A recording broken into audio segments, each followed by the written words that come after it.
ವಿಷಯ ಗಣಿತ. ಇಲ್ಲಿ ಬಹುಆಯ್ಕೆ ಪ್ರಶ್ನೆಗಳನ್ನು ಕೇಳಿದ್ದಾರೆ. ಮೊದಲನೇ ಬಹುಪದೋಕ್ತಿ ಪ್ರಶ್ನೆ, ಘನ ಬಹುಪದೋಕ್ತಿ. ಈ ಮಾಡೆಲ್ ಕ್ವಶನ್ ಪೇಪರ್ 2ನೇ ಪ್ರಶ್ನೆ ಪತ್ರಿಕೆ ಆಗಿದೆ. 2ನೇ ಪ್ರಶ್ನೆ, ವರ್ಗಾಂತರ ಮಾಧ್ಯ ಬಿಂದುವಿನಿಂದ ಕಂಡುಹಿಡಿಯುವ ಸೂತ್ರ ಅಂತ ಕೇಳಿದಾರೆ. ಸೂತ್ರವನ್ನು ನೀವು ಕಂಡುಹಿಡಿಯಬೇಕು. Option B. 3ನೇ ಪ್ರಶ್ನೆ, ಒಂದು 2 ಚರಾಕ್ಷರಗಳ ಸಮೀಕರಣದಿಂದ ಕೇಳಿರುವಂತಹ ಪ್ರಶ್ನೆ. ಆಪ್ಷನ್ ಡಿ ಉತ್ತರ. 4ನೇ ಪ್ರಶ್ನೆ, ಒಂದು ಸಮಾಂತರ ಶ್ರೇಣಿಯಿಂದ ಕೇಳುವಂತ ಪ್ರಶ್ನೆ. ಉತ್ತರ 3. 5ನೇ ಪ್ರಶ್ನೆ, ಒಂದು ಅಸಂಭವ ಘಟನೆಯ ಸಂಭವನೀಯತೆ ಕಂಡಿರಿ ಅಂದಾರ 0. 6ನೇ ಪ್ರಶ್ನೆ, ಕೆಳಗಿನಲ್ಲಿ ಸರಿಯಾದ ಸಂಬಂಧವನ್ನು ಹೇಳಿರಿ ಅಂದಾರ.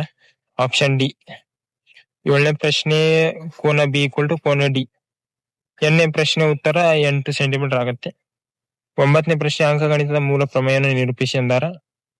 10ನೇ ಪ್ರಶ್ನೆ, 2 ಚರಾಕ್ಷರಗಳ ಮೂಲ ಸ್ವಭಾವವನ್ನು ಕಂಡುಹಿಡಿರಿ ಅಂದಾರ. ಕೊಟ್ಟಿರುವ ನಕ್ಷೆಯಲ್ಲಿ y = p(x) ಬಹುಪದ ಶೂನ್ಯತೆಯನ್ನು ಬರೀರಿ ಅಂದಾರ. ಆ ಶೂನ್ಯತೆಯನ್ನು ಬರೀಬೇಕು.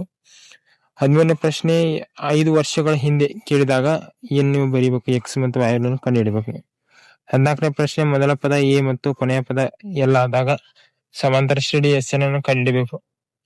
15ನೇ ಪ್ರಶ್ನೆ, ಬಾಹುಗಳ ಸಂಖ್ಯೆಯನ್ನು ಕಂಡುಹಿಡಿದಕ್ಕೆ 1 ಮತ್ತು 2 ಅನುರೂಪ ಬಾಹು ಮತ್ತು ಕೋನವನ್ನು ಸಮನಾಗಿರುತ್ತವೆ ಅಂತ ಹೇಳಬೇಕು. 3ನೇ ಭಾಗದೊಳಗೆ 17ನೇ ಪ್ರಶ್ನೆ, 2 + √5 ಒಂದು ಅಭಾಗಾರದ ಸಂಖ್ಯೆಯನ್ನು ಸಾಧಿಸಿ ಅಂದಾರ. ಅದನ್ನ ಸಾಧನೆ ಮಾಡಬೇಕು. 19ನೇ ಪ್ರಶ್ನೆ, ಅಪವರ್ತನ ವಿಧಾನದಿಂದ 3x² - 6x + 3 ಆದಾಗ ವರ್ಗ ಸಮೀಕರಣ ಮೂಲಗಳನ್ನು ಕಂಡುಹಿಡಿಯಿರಿ ಅಂದಾರ. ಮೂಲಗಳನ್ನು ಕಂಡುಹಿಡಿಬೇಕು. 20ನೇ ಪ್ರಶ್ನೆ, ಸಮಾಂತರ ಶ್ರೇಣಿಯಿಂದ ಕೇಳಿರುವಂತ ಪ್ರಶ್ನೆ 47 ಆಗಿರುತ್ತದೆ ಅಂತ ನೀವು ಸಾಧಿಸಬೇಕದ. S20 ಮತ್ತು 10ನೇ ಪದ 47 ಆಗಿರುತ್ತೆ ಅಂತ ಕಂಡುಹಿಡಿಬೇಕು. 21ನೇ ಪ್ರಶ್ನೆ, ಅಪವರ್ತನ ಪಾಠದಿಂದ ಕೇಳಿರುವಂತ ಪ್ರಶ್ನೆ ಇದೆ. 84 ಮತ್ತು 126 ಅಪವರ್ತನವನ್ನು ಕಂಡುಹಿಡಿಬೇಕು. 22ನೇ ಪ್ರಶ್ನೆ, ತ್ರಿಕೋನಮಿತಿಯಿಂದ ಕೇಳಿರುವಂತ ಪ್ರಶ್ನೆ ಇದೆ. 23ನೇ ಪ್ರಶ್ನೆ, 1, 6, 4, 3 ಬಿಂದುಗಳು ಸೇರುವಾಗ ರೇಖಾಂತ ಖಂಡವು ಆಂತರಿಕವಾಗಿ 3:1 ಅನುಪಾತದಲ್ಲಿ ಇರುತ್ತದೆ. ನಿರ್ದೇಶಾಂಕಗಳನ್ನು ಕಂಡುಹಿಡಿಬೇಕು. 24ನೇ ಪ್ರಶ್ನೆ, 0 ಕೇಂದ್ರವಾಗಿರುವ ಏಕಕೇಂದ್ರ ವೃತ್ತಗಳು 5 ಸೆಂಟಿಮೀಟರ್ 3 ಸೆಂಟಿಮೀಟರ್ ಇರುವಂತೆ ಕಂಡುಹಿಡಿರಿ ಅಂದ. ಅದರ ಬದಲಿಗೆ 26ನೇ ಪ್ರಶ್ನೆ, ಒಂದು ಚೀಲದಲ್ಲಿ 20 ಕೆಂಪು ಚೆಂಡುಗಳು ಹಾಗೂ ಕೆಲವು ನೀಲಿ ಚೆಂಡುಗಳಿವೆ. ಚೀಲದಿಂದ ಸಂಭವನೀಯತೆ ಪಾಠದಿಂದ ಕೇಳಿರುವಂತಹ ಪ್ರಶ್ನೆ ಇದು. 27ನೇ ಪ್ರಶ್ನೆ, ಭಿನ್ನರಾಶಿ ಛೇದಕವು 2ಕ್ಕಿಂತ ಹೆಚ್ಚು ಆದಾಗ ಭಿನ್ನರಾಶಿಯ ಮೊತ್ತ 29/10 ಆದಾಗ ಭಿನ್ನರಾಶಿಯನ್ನು ಕಂಡುಹಿಡಿಯಿರಿ ಅಂತ ಅಂದಾರ. ಅದು ಭಿನ್ನರಾಶಿಯ ಮೊತ್ತವನ್ನು ನೀವು ಕಂಡುಹಿಡಿಬೇಕು. 28ನೇ ಪ್ರಶ್ನೆ, ವೃತ್ತದ ತ್ರಿಜ್ಯ 21 ಸೆಂಟಿಮೀಟರ್ ಆದಾಗ APB ಕಂಸದ ಉದ್ದ 22 ಸೆಂಟಿಮೀಟರ್ ಆಗಿದೆ. APB ವೃತ್ತ ಖಂಡದ ವಿಸ್ತೀರ್ಣ ಕಂಡುಹಿಡಿಯಿರಿ ಅಂದಾರ. ಅದರ ವಿಸ್ತೀರ್ಣವನ್ನು ನೀವು ಕಂಡುಹಿಡಿಬೇಕು. ಈ ಕೆಳಗಿನ ದತ್ತಾಂಶಗಳಿಗೆ ಬಹುಲಕವನ್ನು ಕಂಡುಹಿಡಿಯಿರಿ ಅಂದಾರ. ಬಹುಲಕವನ್ನು ಕಂಡುಹಿಡಿಬೇಕು. ಕೆಳಗಿನ ದತ್ತಾಂಶಗಳಿಗೆ ಮಧ್ಯಾಂಕವನ್ನು ಕಂಡುಹಿಡಿಯಿರಿ ಅಂದಾರ. ಮಧ್ಯಾಂಕವನ್ನು ಕಂಡುಹಿಡಿಬೇಕು ಮತ್ತು ಸರಾಸರಿ ಬಹುಲಕವನ್ನು ಕಂಡುಹಿಡಿಬೇಕು. 30ನೇ ಪ್ರಶ್ನೆ, p(x²) ಬಹುಪದೋಕ್ತಿ ಶೂನ್ಯತೆ ಇದೊಂದು 7ರಷ್ಟು ಇದ್ದಾಗ k ಬೆಲೆಯನ್ನು ಕಂಡುಹಿಡಿಯಿರಿ ಅಂದಾರ. k ಬೆಲೆಯನ್ನು ನೀವು ಕಂಡುಹಿಡಿಬೇಕು. 31ನೇ ಪ್ರಶ್ನೆ, ವೃತ್ತದ ಮೇಲಿನ ಯಾವುದೇ ಬಿಂದುವಿನಲ್ಲಿ ಎಳೆದ ಸ್ಪರ್ಶಕವು ಎಳೆದ ತ್ರಿಜ್ಯಕ್ಕೆ ಲಂಬವಾಗಿರುತ್ತದೆ ಎಂದು ಸಾಧಿಸಬೇಕು.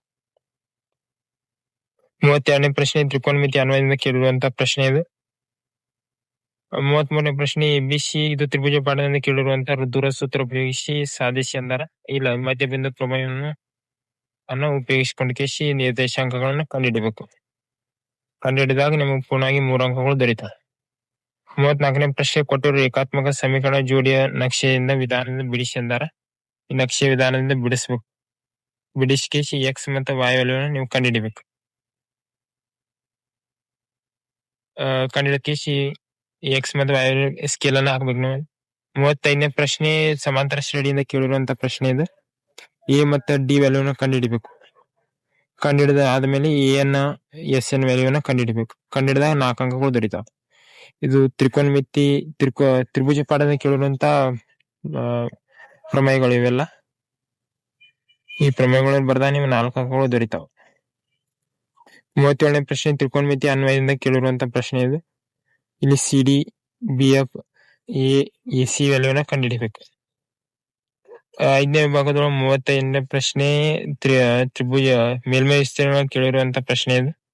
ಇಲ್ಲಿ 2 ಪ್ರಶ್ನೆಗಳನ್ನು ಕೊಟ್ಟಿದ್ದಾರೆ ನಿಮ್ಗೆ ಯಾವ್ದು ಸುಲಭ ಆಗುತ್ತಲ್ಲ ಅದನ್ನ ನೀವು ಮಾಡಿ ಬರಿಬಹುದು. ಮಾಡಿದ ನಿಮಗೆ ಪೂರ್ಣವಾಗಿ 5 ಅಂಕಗಳು ದೊರೆಯುವಂತ ಪ್ರಶ್ನೆ ಇದು. ಎಚ್ ಶಂಕುವಿನ ಓರಿ ಎತ್ತರ ಮತ್ತು ಸಿಲಿಂಡರ್ ಘನಫಲವನ್ನು ಕಂಡುಹಿಡಿಯಬೇಕು. ಆಟಿಕೆ ಘನಫಲವನ್ನು ಕಂಡುಹಿಡಿಯಬೇಕು. ಕಂಡುಹಿಡಿದ ನಿಮಗೆ ಎಲ್ಲ ಪೂರ್ಣವಾಗಿ 5 ಅಂಕಗಳು ದೊರೆಯುತ್ತೆ.